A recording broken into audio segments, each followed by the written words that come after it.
जय श्री गणेश दोस्तों। हमारी आज की कहानी का नाम है वजूद।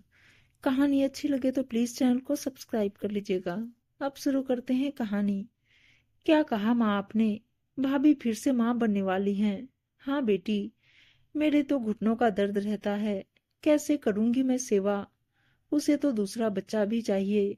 मेरे बारे में नहीं सोच रही कि मुझसे कैसे बनेगा। क्या पड़ी थी भाभी को? ये नहीं कि एक लड़का हो गया, अब थोड़ा और रुक लेती। अभी 3 साल का ही तो हुआ है। बल्कि मैं सोच रही थी कि मैं दूसरा भी करके छुट्टी पाऊं, पर मुझसे पहले इन्होंने नंबर लगा लिया। सर्दियों की धूप में छत पर बैठी माँ और बेटी की चल रही बातें हॉस्पिटल से लौटी विभा के कानों में जब पड़ी तो उसे यकीन ही नहीं हुआ कि ये वही ननद है जिसकी उसने पूरे 6 साल सेवा की। और आज वो और सासू माँ खुश होने की बजाय सिर्फ अपने बारे में सोच रही है। उसे याद हो उठता है वो ननद के साथ बिताया खट्टा मीठा समय। यूं कहें कि खट्टा थोड़ा ज्यादा था। शादी होकर आई तो हम उम्र ननद को पाकर बहुत खुश हुई। सोचा सहेली की तरह बनाकर अपने सुख दुख बांटूंगी।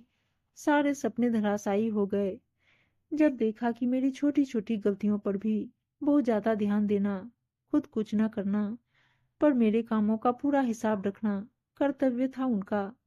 यहाँ तक भी ठीक था, पर सास ससुर और इनके पति के भी कान भरे जाते। 14 साल इसी तरह बीत गए। उसके बाद ननद की शादी हुई तो सोचा अब तो बस पर्व त्योहार पर आ पाएंगी तो एक गिलास भी ना उठाने दूंगी। पर मेरी किस्मत तो मुझे ऐसा अवसर ही देने को तैयार न थी। ससुराल से विदा होके आई तो 6 महीने बाद गई।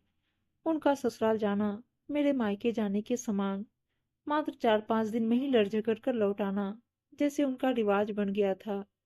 मुझे मेरे पहले बच्चे के समय मायके नहीं जाने दिया। एक बार बहुत रोई, तब जाने दिया।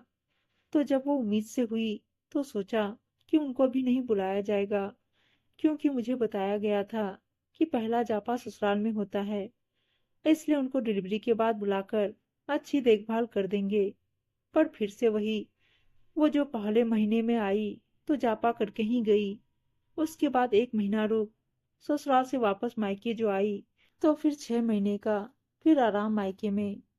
इन सब बातों से बेमतलब पति अपने बिजनेस में व्यस्त थे। एक कान से सुनते मेरी बात, दूसरे कान से उड़ा देते। मुझसे नॉर्मल डिलीवरी के नाम पर खूब काम कराया गया। ननद जी को बस आराम, यह कहकर कि अपनी जिम्मेदारी है, कुछ हो गया तो ससुराल वाले दोषी ठहराएंगे। मेरी तो माँ को मेरा जापा कराने बुलाया गया। मेरा मन रो उठता था जब उन्हें दिन भर मेरा और घर का काम करते देख थका हुआ पाती। और सासू माँ ननद उनसे ही खाना बनवा, उनसे ही खाने का ना पूछती। मेरे छोटे बच्चे पर भी मैं ध्यान नहीं दे पाती थी। सबके प्रति सेवा के फर्ज को लेकर विवाह की आखिर सेवा ही कब और कहाँ हुई, जो माँ बेटी को चिंता खाए जा रही है। अब वह इतिहास को दोहराने नहीं देना चाहती थी। विभा को अब समझ आ गया कि क्या करना है। अब उसने काम से हाथ खींचना शुरू कर दिया। आधी रोटियां बनाने के बाद ननद से कहती कि मुझसे खड़ा नहीं हुआ जा रहा, आप बना दो। घर की सफाई के काम भी अक्सर टालने लगी।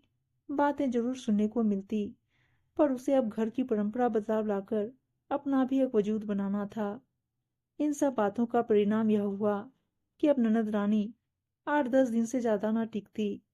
इस बार विभा ने अपनी माँ को साफ मना कर दिया था आने के लिए, और ननद रानी तो बस बच्चे को देखने भर आई थी, क्योंकि पता था कि अब उन्हें ही काम करना पड़ेगा।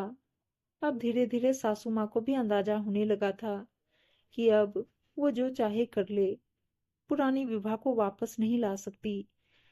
थक हार कर खाना बनाने और सफाई के लिए सहायिका रखनी पड़ी।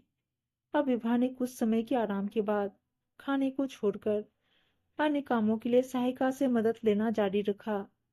नाक वो बहुत सिकोड़ी गई, पर अब उसे फर्क नहीं पड़ता था। साथ ही साथ ननद रानी का घर भी बस रहा था।